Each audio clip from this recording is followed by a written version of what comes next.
1st, arrived in the Philippines on November 20th, and 4 months later, I was a POW. Essentially, what we were living on was a slice of bread made out of rice flour, covered with a gravy made out of water and rice flour.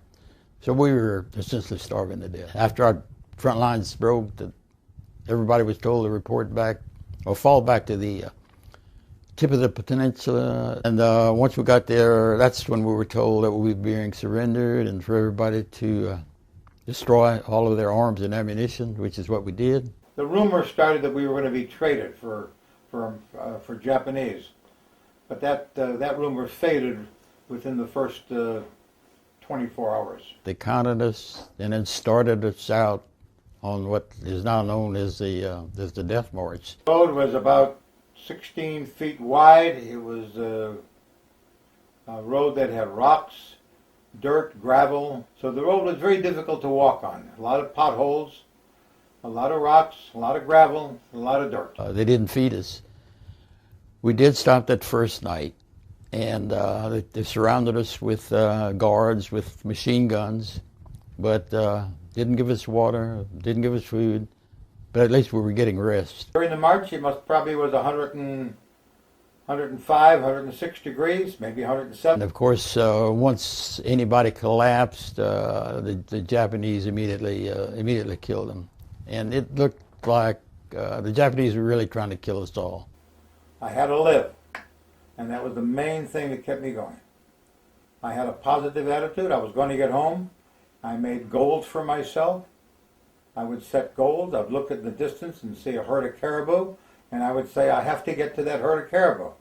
I would see a group of mango trees in the distance, and I'd say, I have to get there. I didn't care what it took. I had to get there. And then after I got there, I would make another goal.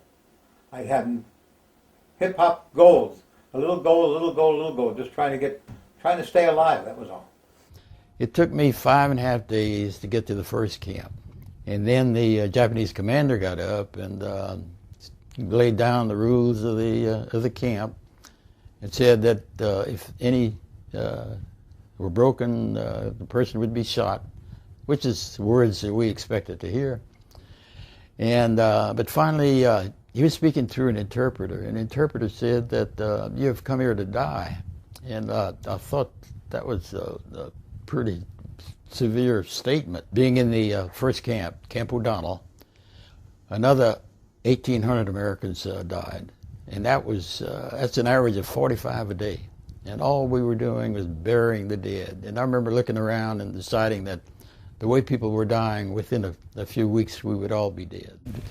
The barracks that we stayed in was nothing but made out of bamboo with a thatched roof, no doors, no windows. At night, the mosquitoes would chew us alive. I think within the first 3 or 4 weeks, we had 3 guys that escaped. It's hard to call it escaped because all we had around the camp was, at that time, was barbed wire with Japanese guards walking around to make sure nobody got out. So it was fairly easy to get out if you wanted to in the dark. So 3 guys tried it. But instead of getting caught going out looking for food, and I don't even know if they ever got any, they were caught coming back in. And of course they were tortured for a couple of days. They were put in a cage near the entrance to the camp.